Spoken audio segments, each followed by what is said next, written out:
Yo, this year has been great for Foamposite heads. Not only did we get the eggplants back, we got a promo sample of the Royals, and now we got some copper pennies back, man. Like, this is fantastic. I love this.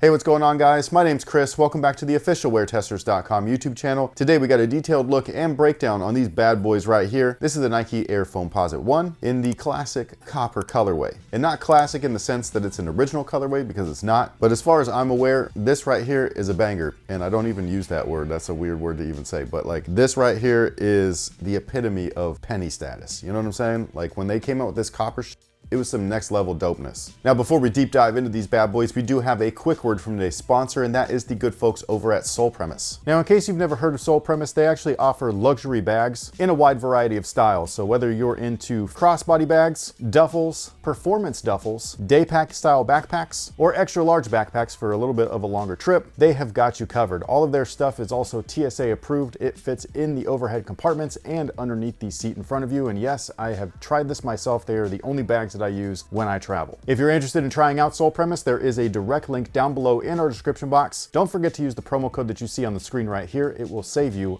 a lot. And with that being said, this is the box. It's just a real simple black Nike sportswear box. Mine happens to be damaged, which is unfortunate, but I can't wear this, so I guess it's fine. The shoes themselves, though, are just so pretty. I love this. Believe it or not, this is my first time owning the copper version of this shoe. Seeing these back out, though, does make me wonder, especially with the Foamposites out. Granted that that's a bastardized version of the Foamposites, but still, those eventually got a copper rendition as well, so will we see the copper Foamposites back? Who knows? As far as the shoe itself is concerned, most of us already know this, but we're gonna go over it one more time.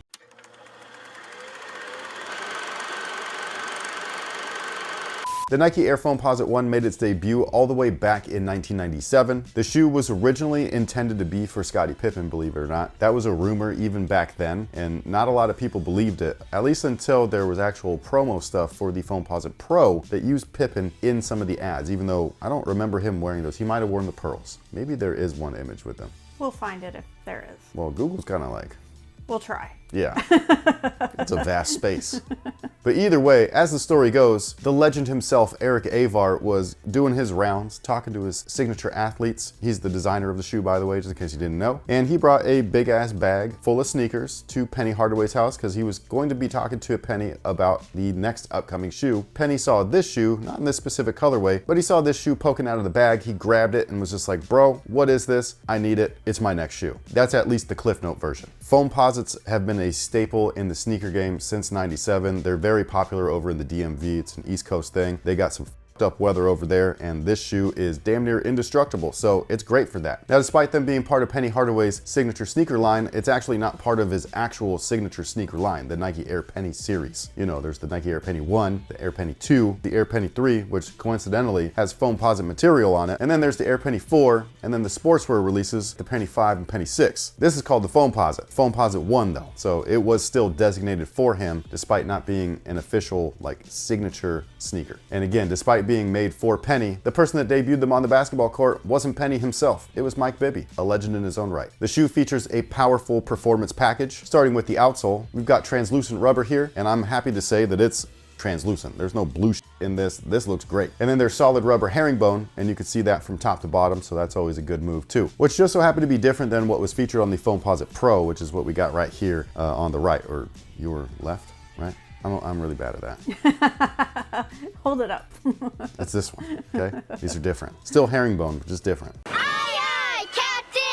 Now, in addition to all of that traction coverage, you can see a massive carbon fiber plate right here. This is a really interesting one because it's not just from heel to forefoot like a typical spring plate, like something that you see in like an Air Jordan 11 or 12, but it actually wraps up the midfoot section of the shoe, which is really weird. So it goes really high up on the lateral side, a little bit more containment. And while it's not as aggressive on the medial side, it is still there as well. So it's really cool. It like cups the foot and then acts as a torsion spring plate at the same time. It's almost like a chassis, but not quite. The whole shoe is so interesting. It's a double last, so that means that the midsole is inside the upper. It's a trip. Speaking of the upper, that is Foamposite material, and yes, just like the past releases from this year, it's that softer Foamposite material. Like even just getting, you know, this older release of the Foamposite Pros, I mean, it's pretty soft, but like not like this soft, you know what I mean? Like it's an interesting feel. The Foamposite used to feel like a literal shell, and now it just feels like it's got bounce to it. You know that they use at parks so that kids don't kill themselves when they fall off the slide or something. Oh, the recycled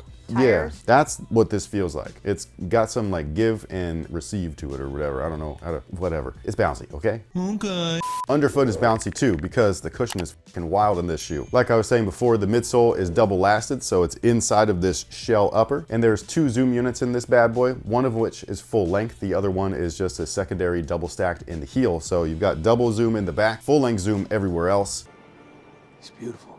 The insole is this guy right here. Not anything special, but it's also not anything to really complain about because of everything else that's inside this shoe. Like the insole is probably the least thing to worry about. You know what I'm saying? Like it's not a big deal. There's so much structure and support everywhere else and cushion and all of that stuff that the insole doesn't need to be much. It just needs to be there, and it is. My insole actually had this guy right there. The upper contains synthetic leather because the eye stay that's around here is synthetic nubuck, just like it should be. I know a lot of people like sometimes when they switch things up to that synthetic leather. I'm not one of those guys. I prefer this. I think that this looks best. I do understand that it wears not as nicely, you know what I mean? Like synthetic nubuck will crack and it will peel over time. I just love the way that this looks though. This is the way that the shoe looked originally, and I'm not talking about this one. I'm talking about this one. It just looks the way that it should, and I love it. Outside of that though, everything is where it should be. You've got the baby swoosh right there on the forefoot. You've got the jeweled penny logo with that copper look on the tongue, and then the copper penny 1 cent logo on the heel. Seeing the penny logo in copper really to me it really like pushes the fact that like, yeah, that's a 1 cent logo, bro. Like we talk about penny here, a literal penny. That's why they did this, you know what I'm saying? That copper look. And just in case you didn't know, the Foamposite material is polyurethane. Yes, the stuff that makes some of our favorite insoles. And not just that, it's poured polyurethane, so they call that poured PU. And it's a really interesting technique. It's very expensive because they have to literally create a mold for the upper, which is something that's not typical in footwear. Patterns, yes, they have to make those. Those are easy though. Much more affordable. They're little like cheap, kind of like trays almost. They're very weird. You know the cookie things? Like what do they call those? Cookie cutters or something like that? That's exactly what they call them. That is what they call. Sorry, I'm not a baker.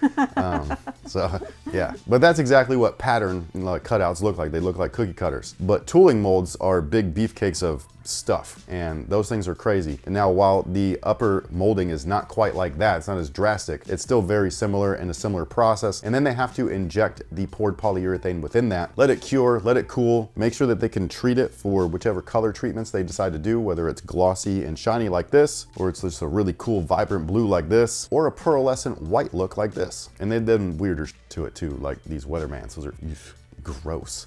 Now, as far as fit is concerned, they do fit true to size. Whatever you typically wear, that is exactly what I would recommend. A lot of people like to go up half a size in Foamposites. I personally think true to size works best, especially with these newer ones with that softer shell. They're just nowhere near as snug and tight as the originals. And that polyurethane does eventually break in and mold to your foot like as a 1-to-1 fit. So again, true to size for most. Now, by the time this video goes up, I'm sure the shoe has already released. I apologize if we are late. However, I grabbed my pair locally here in Sacramento over at Phenom. They're located in the Doco Shopping Center right across the street from Macy's. And if you're not local to the Sacramento area, I'll leave a link down below in the description box where you can check them out somewhere else. And with that being said, what is today's question of the day? I thought this would be pretty funny because it feels like a sitcom moment. What gift would you give your kid's spouse, partner that technically was a gift for yourself, but you made it look as if it was a gift for them? I don't do that.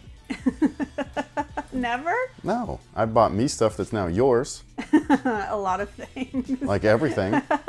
You know what I mean? But I've never bought you something that was really for me. But kind of. What? Like even if you just go back to, or basically any pair of Jordans that you've gotten me, is it really for me? Or is it more so because you like them a lot, so you want other people to really like them? That's part of it, but it's not like I can wear the shoe. I know, but you get to look at it. I know, that's a big bonus for me. Don't you want to look good for me? That's what I'm saying. Like, babe, do I look nice? You would if you were wearing some J's. You know what I mean? So here you go. Like that's I'm helping you out. And this is not, I'm not a bragger by any means. I usually am very chill about everything, but this is the one thing that I will humbly toot my own horn about. I'm a great gift giver, man. I don't ever buy shit for people that's not for people. Like, what do you want? Like, you don't even got to tell me. I'll figure it out. I listen. You know what I'm saying? Like, you tell me stuff all the time, and it sticks somewhere in there somehow. Then all of a sudden, boom, present. I've gotten you where you opened it. I didn't even think it was a big deal. You start crying and cool. High five me. I buy stuff that I feel, for me personally, comes from the heart because I don't really have much of one. So like, That's the way. My love language, if you will. Oh, yes, I know. What about you though? Have you ever bought something for me? You flat out told me that I bought it for myself. Was it true? I mean, I get Be to honest. enjoy it. Be honest. It's like a gift that you then turned around and made me a gift out of as well, though. What is this thing? I don't know what it is. 2 years ago, 3 years ago, we had to do an ad for Puma. And so we had these nice photos taken so that they could be turned into an ad. And I had some Etsy person turn it into like, I don't even know what they're called, like the faceless collages. Yeah, it's just like a plain art. Yeah, and like clip art. kind of, but And then that's the thing that I got you though. I know, that's and what then I'm you saying. cried. I know. So it's just the gift that keeps on giving. But anyways, I had it made. I wouldn't consider that like a. Actually, I would, because yeah, you bought that picture. And I had it framed. Yeah. And I gifted it to you. And you kept being like, when are you gonna hang it up? When are you gonna hang it up? And you didn't, so I hung it up. Because it was for you. That's why. This question was directed towards you. You know what I mean? But yes, I do get to reap the reward. Yeah, but low key, that's what I'm saying. It was kind of for you. You know what I mean? You're welcome. No, it was really for you. And you. But what about you guys? Have you ever bought something for someone else, but it was secretly for you? If you did, what is it? Because I need to know now. Like that's some and I'm kind of like envious that y'all could do something like that. But sound off below and let us know. On top of all of that, sound off below and let us know what you think about these returning for the first time in a long time. Hopefully everybody that wanted a pair was able to grab a pair. We will catch you guys in the next one. So until then, thank you so much for everything. Thank you so much, especially if you're still here. We really appreciate you guys, and we will catch y'all in the next one. So until then, guys, y'all have a good one. I'm still sick, dude. I'm sorry. My face hurts. Okay? Okay? I can barely talk. I can barely breathe. Can't play basketball right now. I'm in some pain. I can't sleep. It's been like 5 days. 5 days of no sleep. Bye. Oh, yeah. I already said bye.